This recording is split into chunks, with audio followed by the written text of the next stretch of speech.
La pâtisserie, c'est avant tout une histoire de goût, de saveur et d'émotion. Bienvenue dans Papille. Je suis Léa Reverdy, amatrice et passionnée de pâtisserie. Et depuis 2021, je me suis lancé un défi. Vous emmener avec moi à la découverte de ce qui fait vraiment un bon dessert. L'objectif ultime, trouver la recette parfaite qui fera fondre vos papilles à coup sûr. Vous êtes sur le point d'écouter un nouvel épisode de Papille. C'est le podcast qui part à la rencontre des meilleurs chefs pâtissiers et pâtissières pour comprendre l'émotion et les saveurs qui les animent au quotidien lorsqu'ils et elles créent leur dessert d'exception.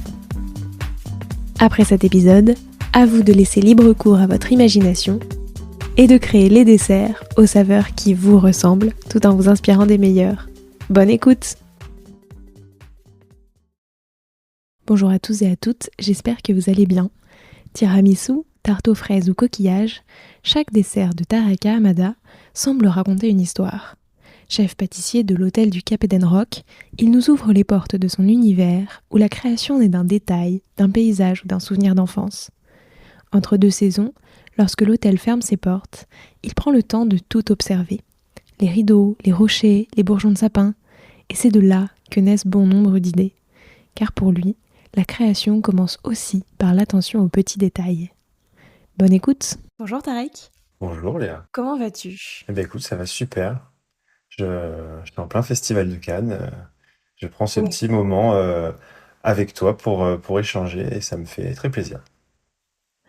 Ça, je pense que c'est peut-être quelque chose dont on va reparler, mais c'est assez rigolo, je trouve, du coup, d'avoir cet aspect du métier que peu ont finalement en tant que pâtissier, de pouvoir vraiment vivre ce festival de Cannes d'une manière plus intense, entre guillemets. C'est nouveau pour moi aussi finalement, mais on en reparlera. Du coup, pour commencer, je voulais un peu revenir sur ton parcours, mais vraiment au prisme des saveurs. Déjà, toi, c'était quoi ton dessert préféré quand t'étais petit? Le tiramisu, voilà, Ok. indéniablement, c'est vraiment le souvenir d'enfance.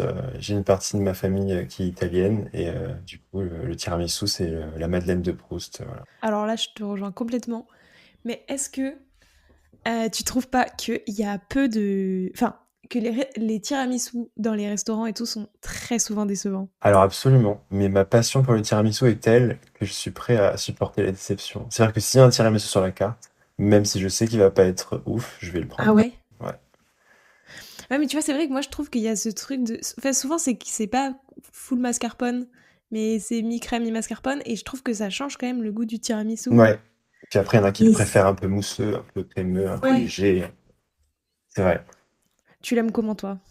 Moi, je l'aime un peu comme toi, je pense vraiment sur le mascarpone, Ouais. avec du jaune d'œuf, parce que des fois, il y en a pas et c'est un peu triste. Et avec un vrai goût de Ah, jaune café. d'œuf, des fois. Ouais, des fois, c'est juste de la crème montée, mascarpone. Ouais. Un peu triste. Ouais.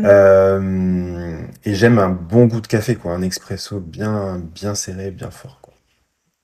Mais on est d'accord, café, pas d'autres Oh goûts. là là là, non. Non, non, non, café. Pas spéculoos.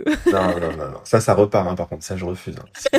Si on m'annonce un tiramisu et qu'on m'amène un tiramisu pistache spéculoos, c'est refusé. Je, je comprends. C'est quoi pour toi le dessert parfait pour finir un repas du dimanche midi?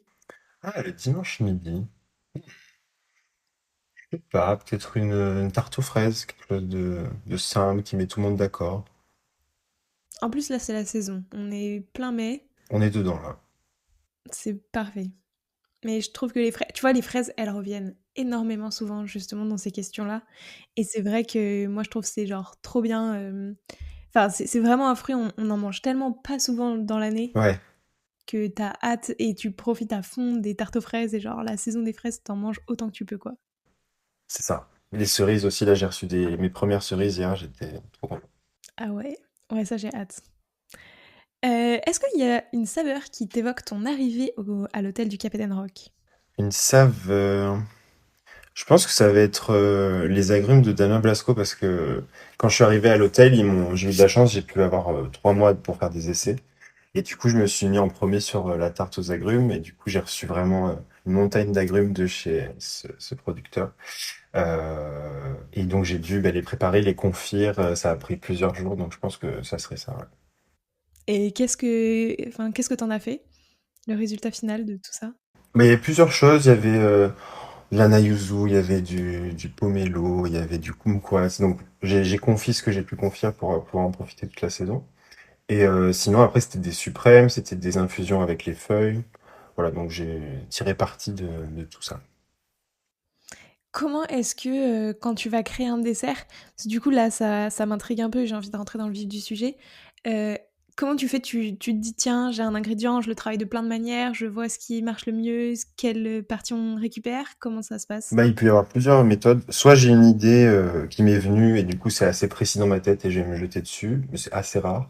Ou alors effectivement OK. j'ai plus une idée vague d'une association de saveurs et comme tu l'as très bien dit, je vais lancer plein de choses différentes et essayer en direct. J'ai besoin moi de faire et de mettre en œuvre. J'ai du mal à poser sur papier des idées. J'ai besoin d'avoir tout autour de moi prêt. Et après, je fais plein de petits montages, j'essaye, je goûte avant d'arriver au résultat qui me plaît. Alors c'était quoi, les saveurs de ta toute première création? Comment tu l'avais pensée? Et c'est la première création dont tu te souviennes, pas Peut-être la première où je me suis dit, là, j'essaye de créer quelque chose, c'était au Parc Hayat. Mon chef, c'était Jimmy Mornay à l'époque. Il m'avait missionné de faire une petite pièce pour un tea time. Et j'avais envie du coup de faire une association qui s'était déjà vue, donc qui était justement fraise avec OK. basilic. Et j'avais envie d'apporter le basilic un peu différemment. Et du coup, j'avais réfléchi à faire un pesto sucré. Donc OK. ça avait peut-être déjà été fait, hein, certainement, mais moi en tout cas, je savais pas comment faire. Et du coup, j'ai essayé voilà de prendre des feuilles de basilic, de voir ok, ben je peux pas mettre du parmesan évidemment. Donc, qu'est-ce que je vais mettre à la place? J'ai essayé de mettre du crumble pour que ça reproduise un peu cette Mmh. texture, etc. Donc voilà, j'avais pris quelques jours là-dessus et ça avait vraiment beaucoup plu. Donc c'est la première fois que je m'étais dit, tiens là, j'ai vraiment fait un truc de A à Z, mais j'étais pas, je devais être chef de partie à l'époque, quelque chose comme ça. Et du coup, il se composait de quoi? Il était comment? Il ressemblait à quoi et tout? C'était un petit fond de tarte, un peu mignon en forme de fleurs avec ce pesto, des fraises joliment disposées, des petites fleurs. Euh, voilà, c'était simple, mais c'était assez efficace. Et pas à l'inverse, mais là, ta dernière création, c'est quoi? Et pareil, tu vois, c'était quoi la démarche? Est-ce que tu encore enfin, tu gardes cette même manière de faire? Là, je pense la toute dernière création sur laquelle on a travaillé, j'aime bien dire on parce que là je suis plus tout seul pour le Ouais. coup. Oui. Ça va être un petit gâteau qui va sortir, je pense, au mois de juin, mi-juin. L'idée c'était de retrouver un moule signature pour l'hôtel, un peu comme j'ai pu faire le nœud vanille. Du coup, Ouais. j'ai réfléchi sur une idée d'inspiration du coup bord de mer, French Riviera qui puisse parler à tout le monde. Donc, je suis parti sur une forme de coquillage. OK. Donc, déjà, j'ai dû regarder plusieurs images de coquillage jusqu'à trouver celle qui me plaisait. Après, j'ai voulu que ce coquillage il soit dressé. Donc, c'est un coquillage qui est droit. OK. Il est debout, il n'est pas couché, un peu ouvert. Euh, et ça va être autour du coup de la fraise, de la rose, un petit peu. Et je voulais un gâteau qui soit très soft, c'est-à-dire que tout soit un petit peu mou à l'intérieur et qu'on finisse sur un léger croustillant. Mais je voulais cette texture comme ça, très légère, très fondante, pas quelque chose de gras ou de trop crémeux. Euh, et du coup, donc c'est un moule sur mesure qui va être fait. Et souvent, on a l'impression que les moules sur mesure, on démoule et c'est fini. Ouais. Et c'est un des projets qui nous a pris le plus de temps parce que le fait que le gâteau soit droit, qu'il y ait des porte-à-faux sur les côtés, on n'arrivait pas, en fait, on le démoulait, puis après, il tombait, en fait. Dès qu'il était fini, il tombait sur un côté ou sur l'autre. Donc, on a dû faire, sans mentir, au moins 15-20 essais avant de réussir à trouver, voilà, l'insert qui rentre pour qu'il y ait de l'insert partout, pas que au milieu, pour que tout match. Et donc voilà, là on a réussi à faire un projet qui nous plaît bien et on a hâte de vous le montrer. Mais du coup, sur ce projet, comment enfin, donc tu commandes déjà un moule? Tu te dis genre: «Je veux un moule, comme ça» et tu designs un petit peu le moule? On parle avec les designers, donc c'est des pâtisses pour les citer. C'est un échange avec eux, on fait des visualisations en 3D jusqu'à trouver le OK. projet qui nous plaît. Quand il nous plaît vraiment, il nous faut un prototype, on le reçoit et on travaille sur ce prototype. Et du coup, on a dû en OK. faire trois avant de trouver vraiment le bon format. et la bonne proportion pour que ça tienne. Oui, parce que du coup, tu testes, à partir de ce prototype et tu peux dire: «En fait, là, ça tient pas» et du coup, faut revoir le Exactement. Et des fois c'est le moule, mais souvent c'est nous. C'est quelle mousse on va mettre, comment la ouais. structure, enfin voilà, c'est plus ça qu'il faut réfléchir. Du coup, travailler avec des moules, donc tu parlais du nœud, c'est quelque chose que tu as déjà fait. Qu'est-ce que tu aimes bien dans cette idée-là? Ben, en fait, je pense que le fait que j'ai un regard neuf sur l'hôtel, je venais d'arriver, je le suis Ouais. toujours, hein, mais j'étais très émerveillé de cet hôtel. Et du coup, j'ai repéré assez vite des codes qui revenaient. Et le cordage, c'est vraiment un code de la maison qui revient partout, sur les rideaux, qui recouvre tout un bar, qui est sur les chaises, enfin voilà, qui est sur le ponton, il y a de la corde partout. Et je trouvais ça pas mal d'avoir un petit gâteau comme ça qui pourrait être intemporel. En tout cas, Ouais. je lui souhaite de l'être et qu'il puisse être un marqueur pour les clients, parce qu'on a la chance d'avoir des clients qui reviennent d'année en année depuis 30, 40 ans pour certains. Et du coup, moi, je suis un peu la nouveauté là, donc j'ai envie de leur offrir aussi des pâtisseries qu'ils pourront retrouver euh, sur la continuité et pas changer tous les 4 matins toute la vitrine de dessert. Donc là, par exemple, si on reprend, ce nœud, c'est parti de, une observation. En fait, tu arrives, tu observes et tu dis: «Ça, c'est joli», enfin, c'est un marqueur visuel. Du coup, j'ai envie de le retrouver dans un marqueur visuel de dessert. Ouais, exactement. Et après, tu décides, du coup, quelle saveur tu vas faire, sur cette base-là, juste, Pour cette pâtisserie, ça a été d'abord le visuel et après le goût, effectivement. Mais c'est souvent l'inverse. C'est souvent, OK. c'est souvent l'inverse. On se dit souvent qu'est-ce qu'on veut travailler et après. Mais là, je sais pas, ça arrive pas souvent, mais j'ai eu Ouais. une espèce d'évidence et je me suis dit, il faut que je fasse quelque chose avec ce détail. Et du coup, visuellement, pour t'inspirer, est-ce que c'est toujours comme ça tu observes énormément l'environnement, tout le lieu et cetera pour qu'il y a une continuité enfin, une continuité, oui, en vrai, le nœud, il y a une continuité entre, le lieu et ce que tu vas manger. Est-ce que c'est toujours comme ça? Tu vas beaucoup être dans l'observation du lieu directement? Ouais, je m'inspire vraiment de l'environnement, de mon environnement, pour que ce soit quand même ancré dans la région le maximum, que ce soit sur les goûts ou sur l'esthétique. En tout cas, c'est un peu le but, ouais. Et tout peut m'inspirer, ça peut être une exposition, ça peut être une balade, ça peut être plein plein de choses. J'essaye d'être à l'écoute un peu de ce qui m'entoure et je trouve que la créativité, c'est un peu ça. Et la créativité, elle arrive quand on arrive à avoir un peu l'esprit libre et quand on se laisse un peu comme ça aller. Chose que je peux pas trop faire pendant la saison quand on commence. Mais quand l'hôtel est fermé, là, j'essaye de souffler un petit peu et de m'inspirer de ce qui m'entoure. C'est là qu'on devient créatif, je trouve. Bah, en plus, j'imagine que, être, dans un endroit comme là-bas où t'as la mer, t'as le sud, enfin, j'imagine que c'est inspirant aussi les paysages, quoi. Bah, juste, sans rentrer dans le cliché, mais donc moi, je suis du Sud, hein, mais je reviens de 11 ans à Paris. C'est sûr que juste le Ouais. chemin du travail, la route du Cap d'Antibes, bon, bah, juste ça, déjà, tous les matins, c'est autre chose, quoi, que le métro ou que... Ouais, c'est sûr que, bah, j'allais dire le métro est moins inspirant, mais quoique tu pourrais, C'est juste, voilà, un parallèle un peu gratuit, mais Paris m'a aussi beaucoup inspiré parce que c'est une ville incroyable. Mais c'est juste dans l'esprit, avoir l'esprit un petit peu plus tranquille, ouais. peut-être.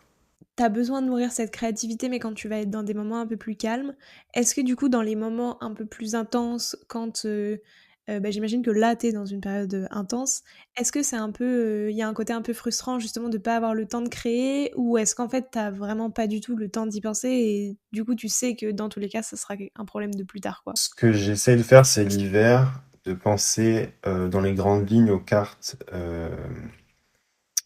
des différents restaurants dès l'hiver, parce qu'on change 3 fois la carte dans les 6 mois, et il y a OK. 4 restaurants, donc ça fait quelques cartes à faire. Donc on essaye de penser dans les grandes lignes de dessert, et après je m'appuie à 100% sur mes sous-chefs en fait. C'est-à-dire que je vais les voir avec des idées, eux ils y apportent les leurs, et on mélange ça et on arrive. Parce que justement, eux, ils ont cette disponibilité un peu plus sur cette créativité parce qu'ils sont moins peut-être appelés de tous les côtés. Et du coup, on s'aide beaucoup là-dessus. Et cette année, pour le restaurant étoilé, par exemple, ma sous-chef Giulia Vinci, Je lui ai confié la responsabilité de la carte et elle a vraiment réussi à faire ça. Je trouve que là, c'est la deuxième année qu'on travaille en tout cas à l'hôtel ensemble Ouais. et on arrive à avoir ce lien où je viens avec une idée et elle arrive à l'interpréter. Et, euh, et c'est super agréable et c'est pareil avec mon sous-chef Louison. Pour la vitrine de dessert, euh, je dis, ben là, j'ai envie qu'on travaille la cerise, j'ai envie qu'on travaille la figue, je vois bien avec ça, qu'est-ce que t'en penses? Et voilà. C'est vraiment comme ça que ça marche. Si j'avais toute la responsabilité de toute la Ouais. création, je pourrais pas suivre. Mais du coup, en fait, il y a ce truc de l'hiver, toi, t'as le temps de penser, réfléchir les choses, mais du coup, juste avec les saveurs d'hiver. En fait, dès qu'on arrive aux saveurs d'été, donc là, la fraise ou la cerise ou quoi que ce soit, en fait, finalement, ça va être beaucoup plus un ping-pong, mais il y a aussi toi, tu t'es un peu moins là, entre guillemets, dans vraiment la création. Après, pour tout ce qui est fruits d'été, enfin, même si j'ai pas les fruits à disposition et que je peux pas faire un essai physique, on a quand même une mémoire gustative avec Ouais. l'expérience qui nous permet de se dire, ok, bah ça, je suis à peu près certain que ça va bien marcher. Et après, on patiente jusqu'à qu'on puisse essayer. Mais Quand est-ce que toi, t'as voulu devenir pâtissier? alors la pâtisserie, ça a été là assez tôt, comme beaucoup de pâtissiers, je pense, avec ma grand-mère, qui faisait des gâteaux. Ma grand-mère, elle était gouvernante dans des belles familles, etc. Du coup, elle savait très très bien faire à manger. Et dès qu'elle faisait des gâteaux, pas la cuisine forcément, mais des gâteaux, j'aimais bien voir comment elle faisait et après y participer, etc. Donc ça a toujours été dans un coin de ma tête. Jeune, j'y voyais pas forcément ça comme un métier, je voyais ça comme Mhm. un loisir. Un peu plus tard, en grandissant, j'ai découvert ce métier de lapidaire, donc tailleur de pierres précieuses. Ok. Je pense vers l'âge de peut-être 13 ans, quelque chose comme ça. Ça m'a fasciné. Donc j'ai eu une passion pierres précieuses. Je me dis, il y a des gens, leur travail, c'est de tailler des pierres précieuses. C'est incroyable. Je veux faire ça, ça a l'air fou. Euh, et donc au moment de l'orientation, quand j'ai commencé vraiment à me renseigner sur ce métier, c'était un métier très niche, très parisien pour le coup. Euh, c'était pas impossible, mais il fallait en tout cas quitter le nid familial très tôt, etc. J'étais pas forcément prêt. Alors je sais qu'il y a des pâtissiers qui le font, hein, au même âge, choisir de se lancer dans la pâtisserie, mais que ce soit la pâtisserie ou le métier de lapidaire, je me sentais pas prêt. Et du coup, la pâtisserie est revenue à cet instant-là dans ma tête, et pourquoi pas la pâtisserie? Et même si j'ai que 32 ans, à cette époque-là, quand j'ai dit donc devant toute la classe, ben moi, je pense que je vais faire pâtissier. Vraiment, tout le monde a rigolé. Mais vraiment, Ah ouais? tout le monde. Donc, pour dire que jusqu'à il y a pas si longtemps, pâtissier, c'était pas wow. Mais ça m'a pas refroidi pour autant. Je me suis vraiment dit, non, mais ça a l'air vraiment chouette. Et après ça s'est confirmé assez vite avec mes professeurs au lycée. Quand j'ai commencé mes premiers stages et tout, je me suis dit que c'était vraiment un chouette métier. Sans même voir les perspectives qu'on a aujourd'hui. Ouais. Mais je trouvais ça déjà chouette. Je- Ça a dû quand même te marquer un peu et te laisser un souvenir. Enfin, enfin, tu vois, je pense que ça doit quand même être dur, même si t'es un peu sûr de toi, tu dois quand même avoir un petit côté.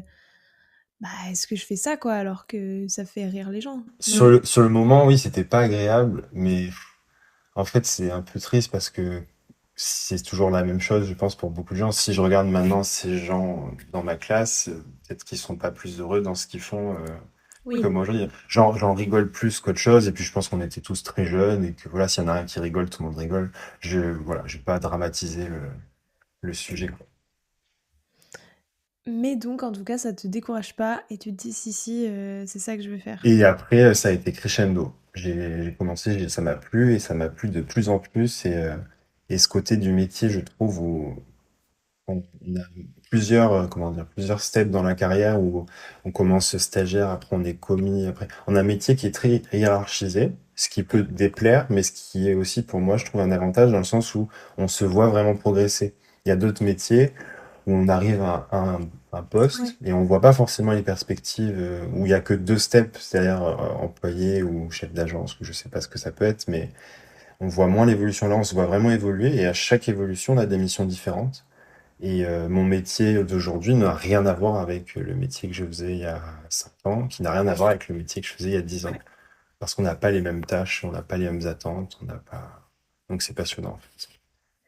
Et ça, à quel moment justement tu t'es rendu compte que pâtissier, ça pouvait t'emmener en fait à faire des trucs de ouf, quoi? Tu vois? Et justement avoir des évolutions incroyables et de. Enfin, ouais, je sais pas, tu vois, de travailler dans des maisons folles. Enfin, parce que si tu venais pas forcément de ce milieu-là, enfin, et que dans ton entourage, il y avait pas forcément ce milieu-là, tu t'es pas au courant, je Bah crois. non, non, bien sûr. Je pense que ma deuxième, parce que très vite j'ai voulu aller sur Paris, mais ma deuxième expérience à Paris, qui était chez Jean-François Piège, c'est là où j'ai commencé à me rendre compte que pâtisserie, ou en tout cas art culinaire, égale expérience quand même incroyable dans ces niveaux-là. Et donc moi j'étais tout jeune, je me retrouve dans les backstage d'un défilé Chanel en train de faire des petites pièces cocktails et je me dis ah oui donc on a vraiment accès à des choses dingues quoi. Et après ça c'est le parc Hall, donc c'est des palaces et dans les palaces c'est pareil on vit des choses aussi incroyables. Donc relativement vite, mais voilà. C'est génial en fait parce que du coup on voit les choses un peu avec des yeux d'enfant, on s'émerveille Ouais. de tout ce qui est possible de faire. Et du coup, j'imagine que là, tu as encore un autre stade. Enfin, du coup, tiens, on peut en parler un petit peu justement de tout cet aspect. Bah, le Festival de Cannes, du coup, tu le vis un peu plus de l'intérieur, entre guillemets. Euh, Ça, j'imagine que c'est assez fou, non? C'est fou, c'est fou. L'année dernière, c'était ma première année à l'hôtel, donc c'est vrai que j'étais très très occupé, le temps de tout comprendre, le fonctionnement et tout ça. Donc j'ai peut-être fermé les yeux, on va dire, sur ce qui m'entourait, en tout cas côté client. Voilà, j'étais vraiment focus sur mon travail. Cette année, avec une équipe qui me suit de nouveau, avec des sous-chefs bien rodés, etc., j'ai un peu plus de temps de prendre du recul et pour voir du coup ce qui m'entoure. Et cette année, je me rends compte, oui, qu'on a l'occasion de servir du coup des clients prestigieux dans un service. On a trois légendes du cinéma dans la salle et je me dis, mais c'est Ouais. c'est dingue. Et après, là, on organise tous les ans à l'Hôtel du Cap Eden Rock le l'AMFA, qui est du coup une soirée caritative. Euh, du coup, il y a un peu tout le festival de Cannes finalement qui se déplace à l'hôtel. Et on fait comme ça une grande vente aux enchères. Et c'est l'événement le plus gros de l'année. Et c'est une organisation de fou. On sert 900 personnes sous une tente. À l'intérieur, ça ressemble un peu à une salle des Oscars, hein, si tu vois un peu Ouais. le style. Et donc voilà, c'est vraiment une journée où tout doit être millimétré, tout on est suivi par un hygiéniste. Euh, Tout le Cap d'Antibes est fermé par la préfecture. On peut plus venir en voiture sur le Cap d'Antibes. Enfin, c'est vraiment, c'est dingue, quoi. Est-ce que toi, du côté, du coup, créer les desserts pour tout ça, ça va t'inspirer? Enfin, parce que j'imagine que, tu vois, ça doit être assez fou et tu dois pas, enfin, pas projeter, mais te dire, bah, je sais pas, par exemple, tel film m'a marqué ou tel petit truc m'a marqué. Est-ce que je le remettrais pas justement dans un dessert pour symboliser tout ça? Pas forcément sur les desserts de ces événements parce que justement c'est millimétré, donc on nous guide un peu sur Ouais. l'organisateur veut ci, ça. Mais par contre, ça va plus être sur les accueils en chambre euh, où si on sait que telle ou telle personne est à l'hôtel, on va forcément lui faire une attention en essayant de se renseigner sur lui ou elle et trouver qu'est-ce qui va lui faire plaisir pour son arrivée. C'est plus ça, ouais. Ça, je trouve que c'est sympa aussi de faire un dessert un peu personnalisé pour quelqu'un. Comment tu penses, enfin, du coup, comment tu fais? Tu t'envoies un détective privé pour savoir, genre, qu'est-ce qui plaît à telle personne? Souvent, déjà on travaille avec les guest relations de l'hôtel, donc les personnes qui sont en relation client directement. Et si c'est un client qui est déjà venu, bah, du coup on a un espèce de Mm. d'historique et on sait ce qui lui plaît, ce qui lui plaît pas. Donc des fois il nous donne des idées, ou alors on en parle avec l'équipe et on fait plus une référence sur sa carrière peut-être, ou sur des choses qui sont, si c'est une personne célèbre, évidente, qui peuvent lui faire plaisir, et si c'est une personne civile. Euh, Ça va être vraiment être que si la personne est déjà venue qu'on va pouvoir vraiment cibler. Je sais pas Ouais. si elle a un animal de compagnie, que sais-je. Essayer de faire la petite attention qui fait la différence. Ça, enfin, c'est vraiment une autre façon de penser. C'est complètement autre. Et je trouve que la dimension finalement de faire un dessert, enfin, ou une petite attention qui est vraiment 100% personnalisée, ça va, enfin, pas ça va à l'encontre de du métier de pâtissier en règle générale, mais en fait, généralement, tu fais quand même des choses qui vont être goûtées par plein de gens, qui ont enfin, tu vois, à destination de plusieurs personnes différentes et il faut plaire un peu à tout le monde. Donc là, je trouve que c'est complètement un autre schéma de pensée finalement, de personnaliser. Inversement, on s'oublie un peu et on pense d'abord à l'autre et qu'est-ce qui va lui faire plaisir. Et on se rend pas compte des fois, même nous en pâtisserie, de l'impact que juste une petite attention comme ça peut avoir, même si c'est un client qui a l'habitude d'être entouré de luxe, etc., et que c'est son quotidien. Ouais. Nous, quand on fait par exemple des fois juste une nuit test dans un hôtel ou quoi, et quand on arrive, on a la petite enveloppe Mm. avec bonjour monsieur machin, une petite photo qu'ils ont trouvée sur Insta avec je sais pas quoi. Enfin, ça fait une sensation très particulière de ok, Ouais. donc on m'attendait, on sait qui je suis et je suis important, etc. Et c'est ça qu'on essaie de faire sentir aux clients, que chaque client soit un peu unique, c'est un peu ce qu'on essaie de leur faire vivre. Oui, puis je trouve que via la pâtisserie, t'as plein de choses qui passent. Enfin, je veux dire, tout le monde n'est pas gourmand, mais dans la majorité des cas, tu vois, genre, t'aimes bien avoir un petit côté, du coup, une petite touche sucrée, etc. Et quand en plus, du coup, ça s'adresse à toi, je trouve qu'il y a encore plus une dimension de... Tu vois, non seulement, je pense que, comme tu disais, t'arrives et t'as un petit... Genre, tu vois, une petite milliardise, un petit truc, t'es déjà content, mais quand en plus, ça a une signification pour toi, c'est le level au-dessus. Complètement. À quel moment justement dans ta carrière tu t'es pris ta plus grande, entre guillemets «claque de saveur»? C'est-à-dire le moment où tu as compris vraiment le plus de choses sur tout ce qui était possible, tu vois, de créer, de faire, tout ce qu'on pouvait faire avec des desserts. Et que ce soit du coup d'un point de vue visuel en travaillant avec des moules ou, vraiment au niveau du goût? Je pense que c'était un peu, bon j'exagère, mais un peu tous les jours au Georges V, avec Michele Bartocchetti. C'est vraiment là, je pense, où je me suis... Enfin, c'est vraiment un spécialiste du goût. Il a un palais incroyable. Quand on lui faisait goûter des desserts, il pouvait nous dire ce qu'on a mis, même si on a essayé un peu de le cacher. Et, Bien. euh, et donc, quand je suis arrivé, forcément, ils m'ont fait goûter un peu tous les desserts. Euh, et donc, il y a un de ces desserts signature qui est, par exemple, le citron iodé, donc avec l'algue kombu, du citron, du fromage blanc, etc. Et c'était incroyable parce que moi, jamais, à l'époque, j'aurais pu penser à cette association, même si maintenant les algues, voilà, ça se travaille de plus en plus, mais à l'époque, pas forcément. Et même son travail des agrumes, euh, dont je me sers forcément aujourd'hui, que j'ai appris à ses côtés, est aussi incroyable parce qu'il les confie pas vraiment, il les poche, du coup, ils sont un peu moins sucrés. Enfin, oui, c'est vraiment à ses côtés que j'ai découvert vraiment la différence entre un bon dessert et un grand dessert, quoi. Et c'est un peu vers ça qu'on essaye de tendre. Euh, Avant de le rencontrer, j'étais content quand c'était bon, et maintenant on essaye de Oui. trouver le petit truc qui fait que, ok, non, là, c'est vraiment bon, quoi. Enfin, et c'est pas Ouais. facile, on l'atteint pas à chaque fois, hein, je vais pas mentir. On se dit pas à chaque fois, lui, voilà, non. Mais c'est un peu le but, quoi. On essaye de tendre vers ça.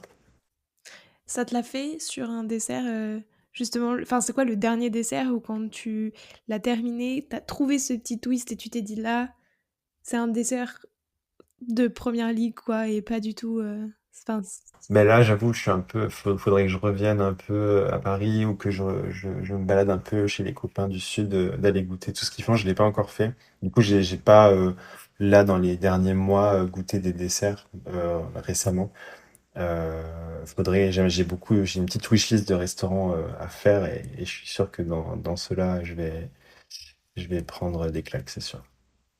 mais un où du coup que toi t'as fait parce que du coup, je suis d'accord, il y a le côté quand tu vas les déguster, tu te rends compte si oui ou non enfin, est-ce que c'est un bon dessert et effectivement il plaît à tout le monde et tout ou est-ce qu'il est exceptionnel? Mais du coup, toi, dans ce que tu as fait, parce que effectivement, quand tu crées, tu vas aussi chercher ce petit truc qui fait que les gens, en le goûtant, se disent waouh, c'est pas juste un bon dessert. Et c'est le. Enfin, quand est-ce que ça t'a fait ça la dernière fois? Bah, le nœud vanille, justement, donc c'est avec Louison qu'on a travaillé dessus. Et donc, je voulais un dessert tout à la vanille et je voulais un petit twist cardamome verte. Donc, je lui donne ses indications, il fait plusieurs essais. Et en fait, quand il fait son croustillant cardamome verte et que je le goûte, j'ai un espèce de flashback et ça me OK. rappelait des petits gâteaux que me ramenait mon père. Enfin, c'est ma grand-mère des Comores qui me ramenait ces petits gâteaux aux épices avec une dominante cardamome verte et ça m'a vraiment transporté là-dedans. Donc ce gâteau-là avec vanille torréfiée de Paul Galland, la cardamome verte, etc. le mélange des textures, de la complexité de cette vanille et de la cardamome verte, voilà, ça pour moi, ça fonctionne et j'en suis fier. Donc j'essaye de trouver là pour cette saison Le petit twist. le nouveau petit twist. Ouais. Comment tu, justement, comment tu vas réfléchir ce twist-là? Enfin, tu vois, là, si on prend, je sais pas, le dessert coquillage dont tu parlais, ou par exemple la cerise, on n'a pas parlé, mais du coup, comment tu vas la travailler? Tu pars de la cerise et tu te dis quoi? Il me faut un petit ingrédient et après je vois en quelle texture je le mets? Je pense qu'il faut bon maximum. J'essaie de faire maximum 3 saveurs, mais ça peut être cerise avec quelque chose d'un petit peu doux, un petit peu rond. Du coup là, c'est bon, mais voilà, c'est bon. Et c'est le troisième souvent qui va être le petit OK. twist. Donc est-ce que ça va être, des fois c'est tout bête, hein, mais est-ce que ça va être un zeste de bergamote? Est-ce que ça Mmh. va être un petit gel géranium? C'est la petite note qu'on s'attend pas, qui met en avant les autres ingrédients, qui nous fait nous dire ah c'est bon, mais qu'est-ce que c'est? Ouais. Euh, ouais, c'est souvent le troisième ingrédient qui va nous faire ça. Mais là on est en train de travailler sur un dessert framboise rhubarbe pour la carte d'été au restaurant étoilé et je suis en plein dans ok c'est pas mal mais il me Ouais. manque le troisième et j'ai pas pour l'instant j'ai pas trouvé encore mais j'y réfléchis mais comment on fait bah des fois déjà j'ai des comment dire on s'est écrit un peu des différentes saveurs juste pour pas avoir à chercher à chaque fois dans sa tête juste une liste en fait OK. de plein de choses d'aromates d'herbes d'épices etc et juste le fait de les lire et de penser dans un schéma mental un peu ok ça oui ça non ça oui ça non ça aide déjà. Et ça peut te prendre combien de temps de chercher ce petit twist-là, de rester sur bon, le dessert est bien, mais maintenant il nous faut le petit twist ultime? Alors, au Georges V, ça pouvait prendre vraiment des semaines et des semaines et OK. des semaines parce que le chef était intransigeant, à juste titre.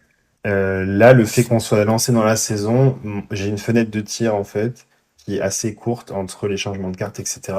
Donc là, je sais que ce dessert-là, j'ai plus que 2 semaines pour le caler parce que bah, après on lance la carte. Mais moi, je marche bien comme ça quand même. Je marche beaucoup mieux quand j'ai une deadline, quand je sais que voilà, là dans une OK. semaine, il faut que ça sorte. Je sais pas pourquoi, mais je suis beaucoup plus productif et efficace quand il y a une deadline que si, bon, je sais que c'est dans longtemps, je vais mettre un peu sous le tapis et je vais avoir d'autres priorités. Ah, je pense que c'est normal, c'est parce que t'as pas le choix. En fait, il faut bien trouver ce truc-là puisqu'il faut que le dessert sorte.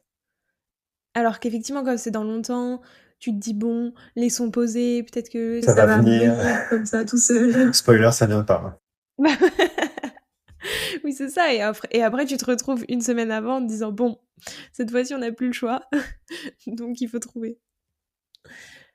Hem, c'est quoi la création que tu as goûtée justement? Ben, donc c'était peut-être, au Georges V, mais en tout cas une création que tu as pu goûter ou que tu as faite et qui t'a vraiment marquée?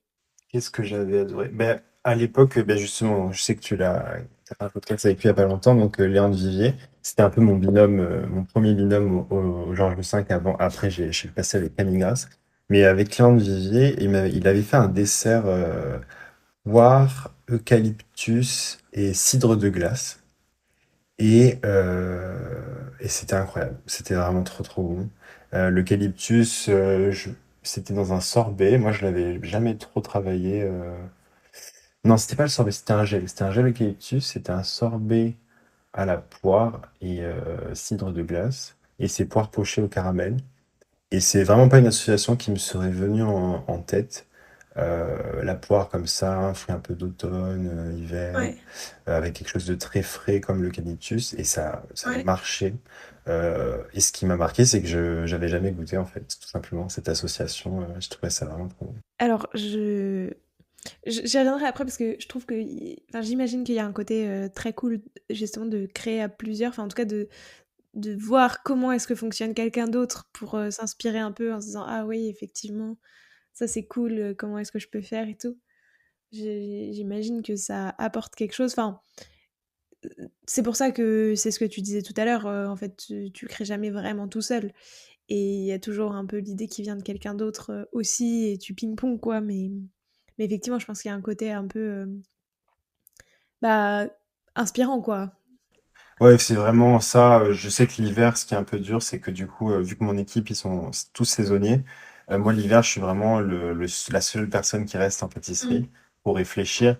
Et c'est vrai que c'est moins stimulant, c'est moins évident, parce que oui, c'est vraiment des échanges, quoi.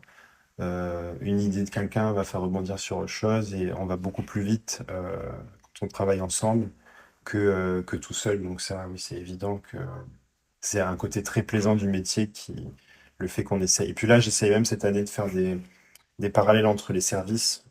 C'est-à-dire qu'on a un Ouais. service du tour qui s'occupe de la viennoiserie, un service boulangerie, un service chocolaterie. Et j'aime bien faire des parallèles entre eux pour que ben, peut-être si quelqu'un autour a une idée de fond de tarte, hop, on essaye de voir avec le labo ce qui peut marcher avec. Enfin, si tout le monde s'y met, on fait vraiment des trucs incroyables. En effet, ouais, tu peux. C'est ce que tu disais. En fait, je trouve que tout le monde a forcément un petit truc, ou en tout cas, tu réfléchis et ça va plus vite. Et puis après, je pense que c'est ce que tu disais aussi. L'hiver, non seulement t'es tout seul, mais en plus, il n'y a pas vraiment ce truc de il faut trouver un dessert parce que il faut qu'on en sorte un bientôt aussi. Donc, t'as plus le temps et. Mais du coup, comment est-ce que. Parce que donc, t'as quand même finalement une grosse saisonnalité dans ton métier. Comment ça se passe? Enfin, c'est quoi ton quotidien l'hiver, justement, quand c'est plus calme et que tu vas plutôt être dans un aspect créatif? On ferme l'hôtel fin octobre à peu près. Euh, je vais dire pour l'année dernière, puisque l'année qui arrive, elle est particulièrement chargée. Mais pour l'année dernière, donc on ferme l'hôtel en octobre. Moi, je prends déjà un mois de vacances. Donc, tout Ouais. novembre, au revoir, parce qu'on est sur un rythme de 6 jours sur 7. Enfin voilà, on a Ouais. beaucoup de jours à récupérer. Après, quand je reviens en décembre, on a des événements à l'hôtel, même si l'hôtel est fermé. Euh, donc, on a le Noël des enfants qu'on organise pour tous les employés de l'hôtel. On leur fait des petites animations, popcorn, etc. Mais on a aussi, comment ça s'appelle? En fait, on a des salons de l'hôtellerie qui se passent à Cannes. Et du coup, ils font un peu tous les hôtels de la région. Ouais. Et c'est des agences de voyage de luxe qui viennent et qui, un peu comme un séminaire. Et donc, ça peut vite faire 100, 150 personnes, mais je suis tout seul. Du coup, bah, tout est plus long quand on est tout seul, donc il faut produire ça. On fait aussi un peu d'associatif, on fournit des bûches à la Croix-Rouge, aux EHPAD, etc.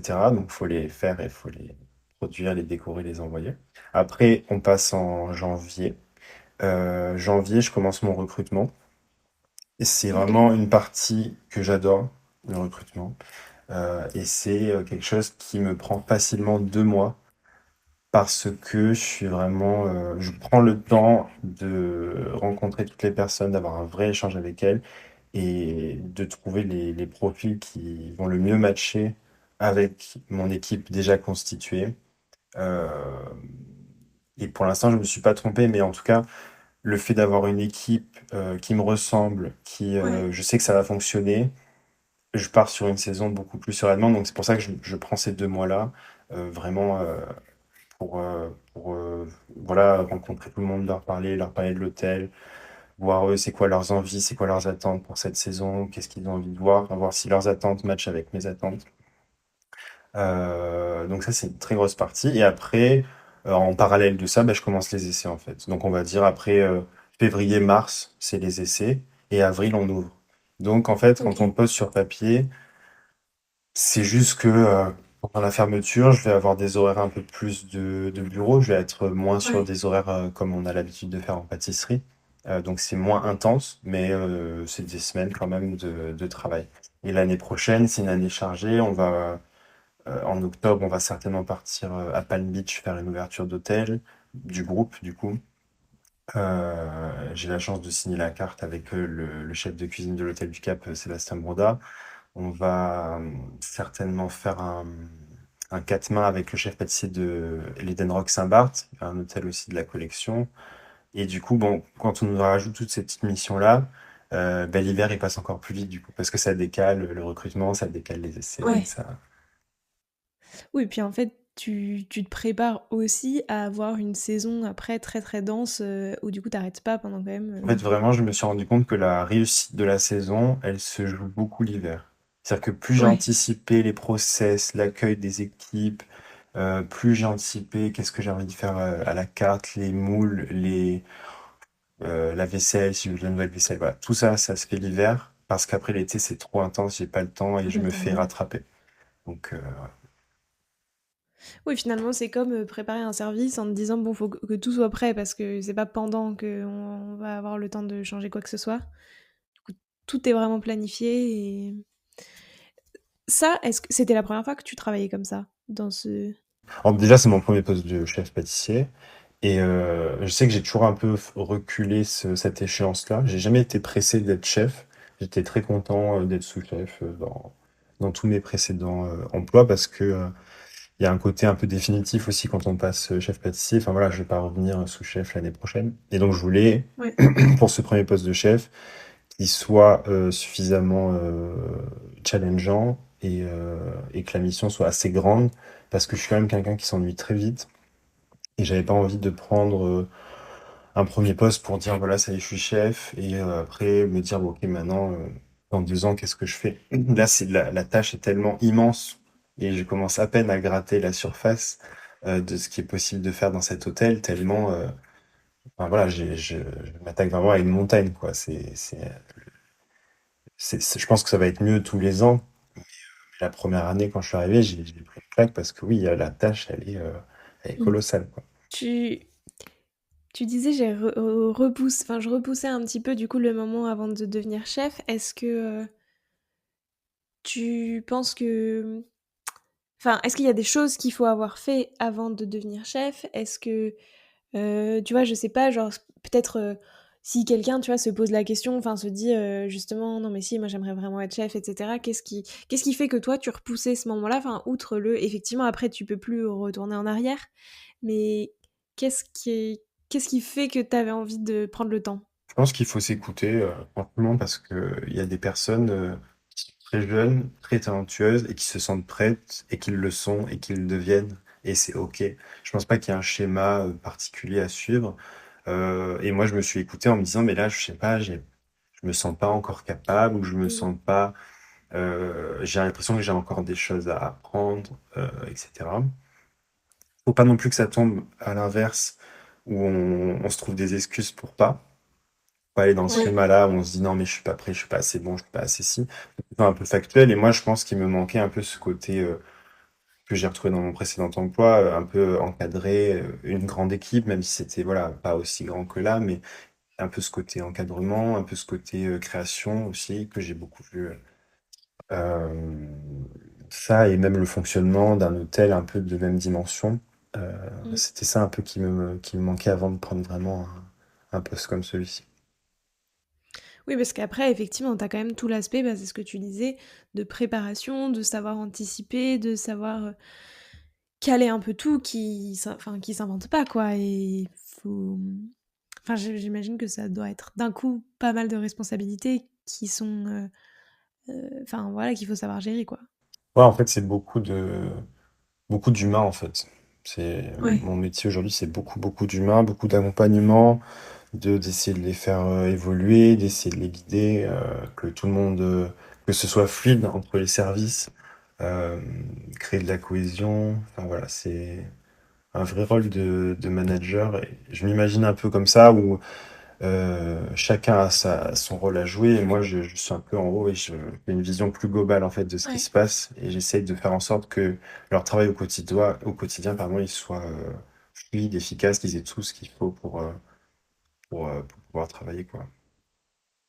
Du coup, c'est un rôle que t'aimes bien, J'adore. maintenant que t'as attendu et que... Ouais, ah vraiment j'adore. J'adore, mais c'est vraiment ce que j'adore, c'est ce collectif en fait. C'est l'équipe. C'est pour ça que je passe autant de temps dans le Mm. recrutement. J'ai vraiment envie de travailler avec des gens avec qui je m'entends bien, avec qui on a des atomes crochus, où on parle un peu le même langage, et ça fait que mes journées, elles sont géniales, quoi. Moi, je peux rester toute une journée au travail, ça me dérange pas du tout parce que je suis entouré de gens qui ont cette même envie, quoi. Ouais. Donc non, j'aime beaucoup cette partie-là de ma carrière. C'est très agréable de pouvoir imaginer, déléguer, voir les produits sortir. Euh, non, non, c'est vraiment chouette. Ça représente quoi pour toi, la pâtisserie? Ça représente quoi?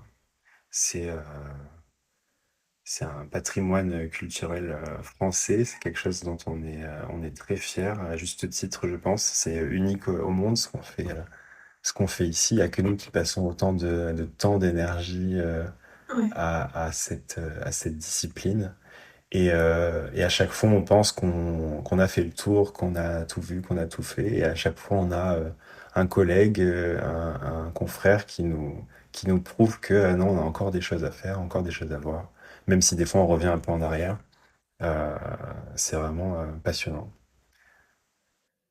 Et c'est vrai que je pense que enfin, je pense que ça a toujours été comme ça, mais depuis quelques années, la pâtisserie est quand même plus mise en lumière. Enfin, en tout cas, il y a plein de choses aussi qui font que on voit ce métier comme quelque chose enfin, à sa juste valeur, quoi, et on voit toute la partie création, et cetera. Je Est-ce que ça pousse pas aussi à se dépasser, à aller toujours plus loin et justement à se dire: «Ah ouais, il y a des choses vraiment dingues qui sont faites, quoi». Bah, c'est un peu les deux, oui. Des fois, ça pousse plus loin et des fois, ça nous fait nous dire, à l'inverse, calmons-nous, on fait que des gâteaux. Enfin, c'est toujours un peu le Ouais. juste milieu. Euh, Là, je trouve qu'il y a une petite tendance au, au less is more, enfin, à faire un petit peu moins forcément spectaculaire, mais de se Ouais. concentrer sur le goût. Enfin, il y a toujours un peu pas des tendances, mais Si, des oui. mouvances, voilà. Donc, mais c'est bien, je trouve, comme ça, en fait, on se régule, on sait quand on part trop loin, on se calme un peu. C'est intéressant. Non, mais trop chouette.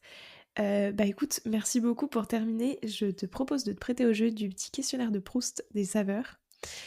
Déjà, de tous les desserts que tu as pu créer et co-créer, tu serais lequel? Ah! Je pense que je serais le café cardamome. Ok. Parce que On cardamome, n'a pas parlé celui-là. non, on n'en a pas parlé, mais vu que ma passion c'est le tiramisu, donc un peu le café quand même, cette C'est vrai. association du café infusé à froid avec ce twist de la cardamome verte, ouais, je pense que je serais ça. D'ailleurs, le tiramisu, est-ce que, tu l'as fait ou tu voudrais faire un tiramisu justement un peu, genre justement on rajoute des petits twists ou quoi? Ou est-ce que ce qui est bon dans le tiramisu, c'est le côté simplicité du tiramisu et en fait, faut pas y toucher? Je pense que ce qui est bon, c'est le côté simplicité du tiramisu. En fait, ce qui est bien dans ce dessert, c'est qu'il y a vraiment deux étapes. Il y Ouais. a un biscuit, une crème, bon, oui, il y a le café, et que ça marche, quoi, et qu'il n'y a pas besoin d'en faire plus. Il faut juste des bons ingrédients. Mais il faut que toutes les étapes soient bien respectées quand même, que ce soit pas trop foisonné, etc. Mais bon, Ouais, voilà. Non, je pense qu'il faut rester simple sur le tiramisu. je suis d'accord. Mais en fait, tu vois, je trouve que c'est un dessert où, hem, ça fait tout de suite un petit truc un peu plus que juste, tu vois, genre, un simple gâteau au chocolat, par exemple et pourtant, en fait, c'est quand même très rapide à faire un tiramisu. C'est vraiment super simple. Ouais. Enfin, tu vois? Je pense que c'est la complexité aromatique du café aussi Ouais. qui fait un peu le twist, quoi. Oui, par contre, je trouve que tu te rends compte que dès que tu changes quelque chose ou tu vois, si tu mets pas d'alcool ou quoi, il y a un truc qui marche pas, quoi. D'ailleurs, quel alcool tu mets dans ton tiramisu? J'en ai pas. Tu mets pas? Je mets pas d'alcool. Je mets pas d'amaretto, je mets pas Donc un café beaucoup plus fort pour que ça Ça là, enlève le goût un celui que peu. je fais en ce moment, je fais une crème tiramisu infusée au café à froid Ok. et une crème nature, un biscuit bien aéré, très imbibé d'un café très fort. Ouais. C'est quoi ton péché mignon? Ah, le chocolat. Ouais, je pense que c'est le chocolat. Le chocolat, surtout le Pérou, 40% de Nicolas Berger, voilà, c'est un cauchemar. C'est-à-dire que si le sac est devant moi, je vais forcément prendre une poignée et m'enfuir avec. L'ingrédient dont tu peux pas te passer, si demain je te dis: «Tu plus le droit de l'utiliser pour, créer tes autres desserts», c'est compliqué. Oh, perdu, hein. Euh, hmm. J'ai beaucoup d'ingrédients chouchous, mais je pense la vanille en vrai, si on m'enlève la vanille, je suis trop triste. La dernière saveur que tu as découverte et aimée? Ça peut être une saveur que tu as redécouverte, tu vois, associée à quelque chose d'autre et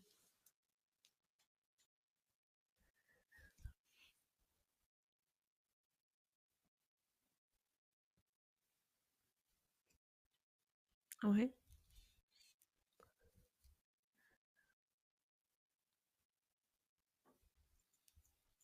Et ça a pas le même goût que les bourgeons de sapin, du Pas coup. tout à fait pareil, non. T'arriverais à décrire... Parce que je trouve que les bourgeons de sapin, t'as un peu un truc un peu acidulé, citronné. Un peu légèrement camphré, un peu. Ouais. Très vert, forcément. Et celui-là, il était un peu plus résineux, si je dois mettre Ok. un adjectif. Est-ce qu'il y a un pâtissier ou une pâtissière avec qui t'aimerais bien faire une création à quatre mains qui aurait des saveurs un peu inattendues? Justement, on revient dans ce tout à l'heure, tu vois, de... Dans la collab, Ouais. ouais, récemment, j'ai dit Anne Corrub parce que c'est vrai que j'aime beaucoup son travail, mais pour changer un peu, moi, maintenant qu'on est tous les deux chefs pâtissiers, Léon Vivier, hein, moi, je serais trop content de faire un quatre mains avec lui, ce serait génial. Maintenant, j'ai 5 dernières questions. Déjà, je vous le souhaite à tous les deux.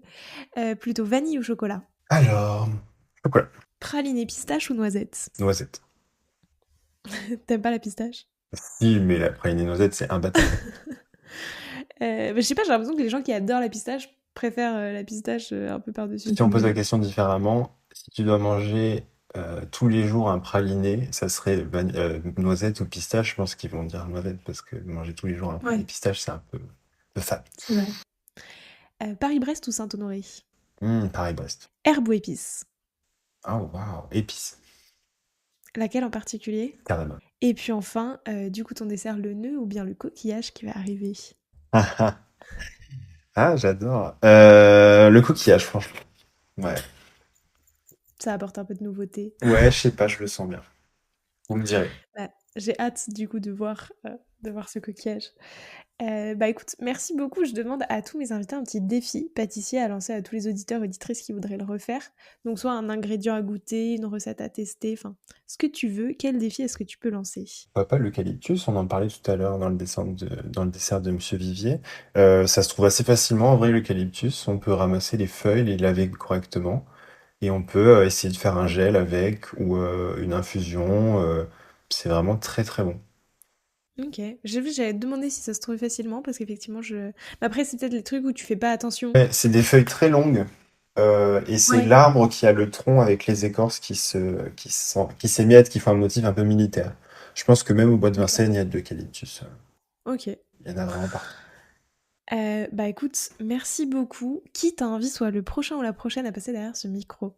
Ah, intéressant. Boris Aliès, le chef pâtissier du Cheval Blanc Saint-Tropez. Trop bien. Bah merci beaucoup. Vraiment, merci Tarek parce que c'était très intéressant. J'ai adoré pouvoir discuter avec C'était toi. vraiment un plaisir. Merci beaucoup pour la proposition. Et puis, je te laisse le mot de la fin. Est-ce qu'il y a quelque chose que tu aimerais ajouter pour clore cet épisode? Eh ben, continuez à aimer les pâtisseries, cet univers du sucré. Continuez à vous y intéresser. Ça nous donne de la force, ça nous donne envie de continuer. Et voilà. Et merci de nous avoir écoutés. Merci. Alors, quel sera votre prochain dessert? Merci d'avoir écouté cet épisode jusqu'au bout. S'il vous a plu, n'hésitez pas à le partager aux gourmands qui vous entourent. Et pour continuer la discussion, rendez-vous sur Instagram @learvrd. Et si vous voulez soutenir Papille, 2 choses. La première, notez l'épisode 5 étoiles sur Apple Podcast et Spotify et laissez un commentaire délicieux. La deuxième, vous rendre sur papillepodcast.com, sans oublier le S de Papille, et vous abonner à la newsletter pour être prévenu de la sortie des prochains épisodes. À très bientôt!